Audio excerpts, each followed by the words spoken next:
Bonjour à tous et bienvenue dans un nouvel épisode de Mindtech Talks. Aujourd'hui, on va voir comment rendre vos contenus lisibles pour les IA à travers les FAQ, comment les optimiser pour le GEO. Je suis toujours avec Olivier. Salut Olivier! Salut Laetitia. Avant de voir la partie technique où Olivier, tu vas nous donner tous les tips pour optimiser nos FAQ, j'aimerais faire un petit tour d'horizon sur le sujet en général, vu qu'il y a eu beaucoup de changements dernièrement. Par exemple, Olivier, on a remarqué que les FAQ ont quasiment disparu de Google. Qu'est-ce qui s'est passé? Alors en effet, les FAQ, en fait, donc des petites questions, elles apparaissaient sur Google pendant plusieurs années. Et en août 2003, Google en fait les supprime petit à petit et même quasi complètement. Et en fait, on avait donc ces questions qui apparaissaient directement dans les résultats de Google sous le nom du site et sous la description du site. On avait souvent trois à quatre questions qui pouvaient apparaître et qui pouvaient être dépliées par les utilisateurs. Elles ont disparu à ce moment-là.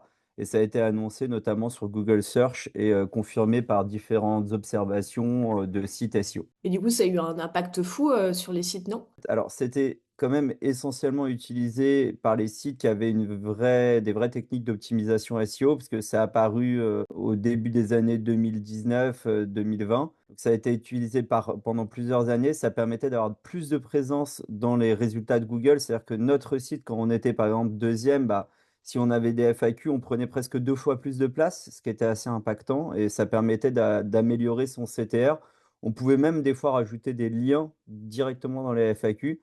Donc c'était assez intéressant. Après, l'impact, il n'a pas non plus été catastrophique. C'est-à-dire que, on a perdu un petit peu en CTR et on a perdu un peu en place. Donc on a permis à ceux qui étaient en dessous de notre site et qu'on n'avait pas, de reprendre un peu plus de poids. Mais voilà, on a pu s'en sortir quand même. Et après, c'est les évolutions assez classiques de Google qui met en place certaines choses et puis les supprime au bout de quelques mois ou années s'il trouve que c'est plus utile, ou là, il avait sans doute vu que c'était trop utilisé par les SEO pour essayer de capter un peu trop de trafic et tout ça. Et du coup, les FAQ SEO qu'on utilisait avant pour gagner de la visibilité dans les résultats Google, c'est terminé. Oui, c'est terminé. En France, on n'en voit plus, ou alors excessivement rarement. Et donc aujourd'hui, les FAQ en tant que tels, juste pour apparaître dans les résultats, ça ne marche plus. Par contre, ça ne veut pas dire qu'on ne doit plus se servir de la donnée structurée qu'il y a derrière, la FAQ page, qui peut toujours servir à une meilleure compréhension du contenu de la part de Google et potentiellement, et c'est ce qu'on va pouvoir voir, des IA aussi derrière, des IA génératives. Ça veut dire en fait que les FAQ, elles ne disparaissent pas, elles changent de rôle. Voilà, en soi, les FAQ et les données structurées qui vont avec les FAQ, elles avaient comme objectif avant d'apparaître dans les serveurs de Google. Aujourd'hui, c'est plus leur objectif parce qu'elles n'apparaissent plus et Google ne fait plus apparaître cette donnée structurée. Mais par contre, elle a toujours son intérêt de structurer le contenu, comme son nom l'indique. Elle sert toujours à Google pour ça. Elle sert aussi pour les IA parce que les IA ont des vrais besoins de structurer le contenu pour qu'il soit le plus facilement compréhensible pour eux.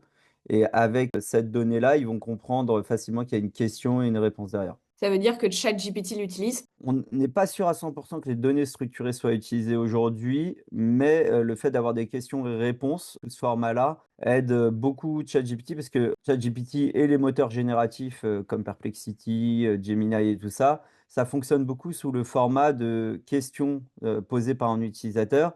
Et donc, si on arrive à cibler la bonne question que va poser l'utilisateur et qu'on fournit une réponse qui est suffisamment structurée, suffisamment riche, mais pas non plus trop longue, pourra être potentiellement utilisée comme source ou citée par les IA pour répondre quand elles vont répondre aux utilisateurs. Du coup, est-ce qu'on peut utiliser les FAQ qu'on avait avant ou alors tu conseilles de tout changer? On peut repartir en fait sur les FAQ existantes. Il faut être sûr que les questions sont quand même pertinentes et bien en rapport avec le sujet de notre contenu. Après, on va pouvoir par contre, comme je le disais, pas mal les enrichir parce que faut pas juste une petite phrase. C'est souvent un peu trop court. Comme on pouvait faire avant dans les FAQ classiques, on mettait souvent une petite phrase juste pour répondre à une question.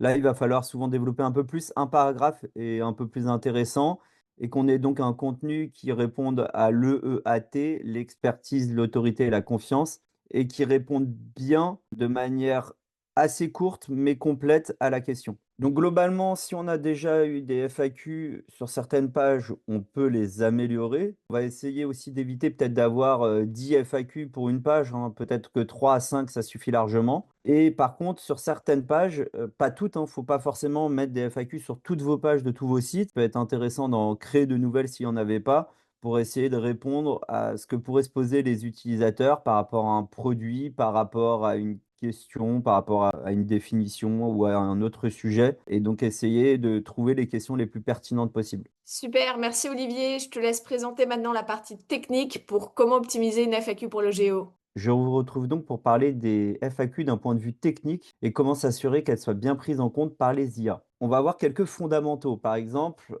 le mieux, c'est quand même de pouvoir avoir une FAQ qui se trouve plutôt vers la fin de votre contenu et qui va être structurée de telle manière avec des questions en H, N, donc plutôt du H3 ou du H4. Après, ça va bien sûr dépendre de la structure de votre page. Et le texte qui est en dessous, lui, sera un texte en simple paragraphe. Pourquoi mettre des H3 ou des H4 sur les questions? C'est tout simplement, ça va permettre aux IA et aux moteurs, aux crawlers des IA de bien comprendre que ça, c'est la question et le reste, c'est pas la question. Ça sera un peu plus simple pour eux d'identifier les interrogations. Ensuite, la réponse. Concernant la réponse, donc c'est du paragraphe, de la balise P, et on va plutôt avoir quand même une réponse un peu plus longue que ce qu'on pouvait faire en FAQ SEO avant, c'est-à-dire pas se limiter seulement à une phrase, mais pas non plus avoir plusieurs dizaines de phrases et par exemple une centaine de mots. Le mieux, c'est souvent d'être entre 2 à 4, 5 phrases maximum, mais il va falloir réussir à répondre complètement à la question, à être contextuel et à apporter une valeur immédiate. On évite aussi les questions qui nécessitent une réponse par le oui ou le non, parce que ça va faire une réponse qui sera beaucoup trop courte. On n'aura pas besoin de mettre vraiment une phrase derrière, et surtout deux, trois phrases. Souvent, il suffit de dire oui ou non, donc ça n'apportera pas assez de contexte dans la réponse qui sera utile pour l'IA. Et on va aussi éviter tout ce qui est formulation trop vague qui pourrait perturber un peu l'IA dans sa compréhension de la réponse et de la question. Ensuite, on va passer à la partie qui est quasiment la plus importante. Alors, même si on n'est pas toujours sûr à 100% que toutes les IA génératives comme ChatGPT, Perplexity ou Claude, par exemple, utilisent complètement les données structurées, c'est quand même intéressant de bien structurer ses questions et ses réponses pour être sûr que le plus grand nombre des IA puissent les comprendre et pour faciliter justement la compréhension de ce qu'est une question, de ce qu'est une réponse. En fait, on va tout faire toujours pour faciliter au maximum le crawl et la compréhension de notre contenu par les IA. C'est pour ça qu'on va essayer de faire des paragraphes contextuels, de bien structurer son contenu avec des H1, des H2, des H3 et aussi, donc, on va mettre en place ces données structurées-là, qui peuvent être de 2 sortes. Les FAQ pages, c'est les plus communes et les plus couramment utilisées pour, les questions de type FAQ, mais on peut aussi utiliser, dans certains cas, les QA pages. Donc les IA vont quand même, normalement bien s'en servir et elles vont comme ça comprendre très facilement ce qu'est la question, parce qu'on définit le champ answer et on définit le champ aussi réponse et donc elles arrivent très facilement à comprendre ce qu'est l'un et ce qu'est l'autre. Pour, mettre ce type de données structurées, le plus simple, c'est d'utiliser les JSON-LD et on va avoir, par exemple, schema.org qui nous donne, tout ce qu'il faut savoir sur comment utiliser ces requêtes-là ou même, l'aide de Google. Si vous tapez FAQ page JSON-LD sur Google, vous avez, par exemple, toute la,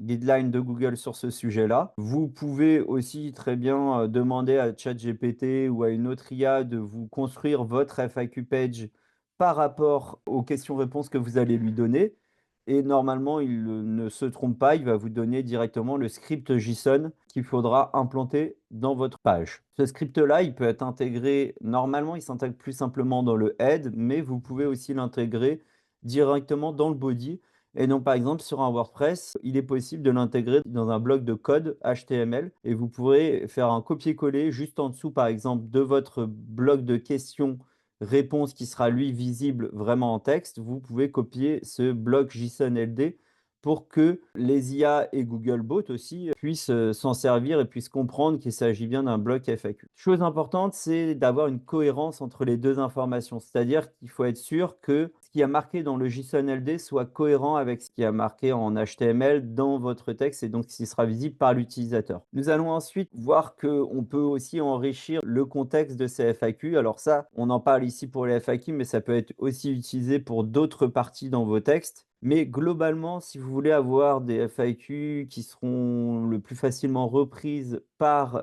les moteurs de recherche génératifs, il va être intéressant par exemple d'utiliser ce qu'on appelle des entités nommées.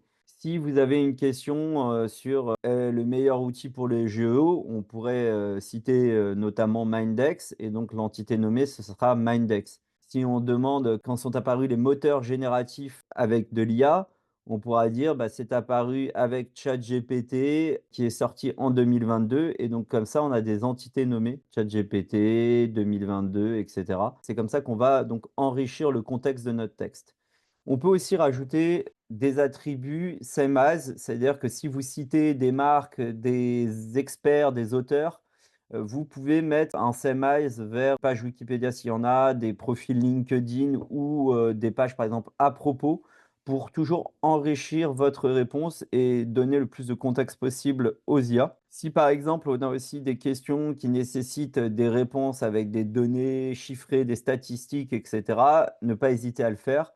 Les IA, elles adorent ça et plus on va enrichir notre réponse, plus on aura de chances qu'elle soit reprise par les IA. Enfin, le dernier point, c'est d'essayer de structurer notre propre, knowledge graph, donc notre propre graphique de connaissances et d'avoir des relations, voilà, qui sont claires entre, les différents, graphes de connaissances en interne. Autre point important, ça va être, en plus du contexte, de réussir à faire un bon maillage et donc de tisser la confiance. Donc pour que les moteurs génératifs prennent bien en compte votre contenu, il est souvent important de mettre, des liens internes. Donc il est possible aussi dans les FAQ, alors pas forcément dans toutes et seulement s'il y a un vrai rapport, mais de mettre des liens internes qui vont, par exemple, permettre d'avoir plus de détails sur la question et donc la réponse que l'on essaye de traiter dans cette FAQ. On va pouvoir aussi citer des sources fiables et reconnues. Ça pourra nous aider notamment au niveau de l'EAT, expertise, expérience, autorité et confiance. Une notion qui est de plus en plus prise en compte par les IA. Et dernier point, c'est être sûr quand même que, les robots IA, notamment GPT-Bot, Google Extend, ou Claude-Bot par exemple, ou Perplexity-Bot,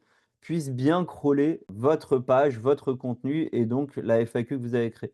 Parce que si vous avez fait tout ce travail, mais qu'à la fin, vous avez, bloqué au robot TXT ou, vous avez Cloudflare qui empêche une partie du crawl de ces robots-là, bah, ça aura tout simplement comme impact qu'ils ne pourront pas avoir ce contenu que vous avez créé spécialement pour eux et donc ils ne pourront pas vous citer ou vous ne pourrez pas apparaître comme source dans les réponses des moteurs génératifs. Et donc on arrive sur cette checklist qui permet en fait d'être sûr que nos FAQ, nos questions que l'on va créer vont être de bonne qualité et maximiser leurs chances d'être reprises par les IA. Donc premier point, essayez d'utiliser des questions qui sont naturelles et potentiellement vraiment utilisées par les utilisateurs. Donc pour ça, on peut s'aider par exemple par un outil comme Mindex qui va vous permettre d'analyser les prompts qui sont potentiellement utilisés par les internautes sur ChatGPT, Perplexity, Gemini, etc.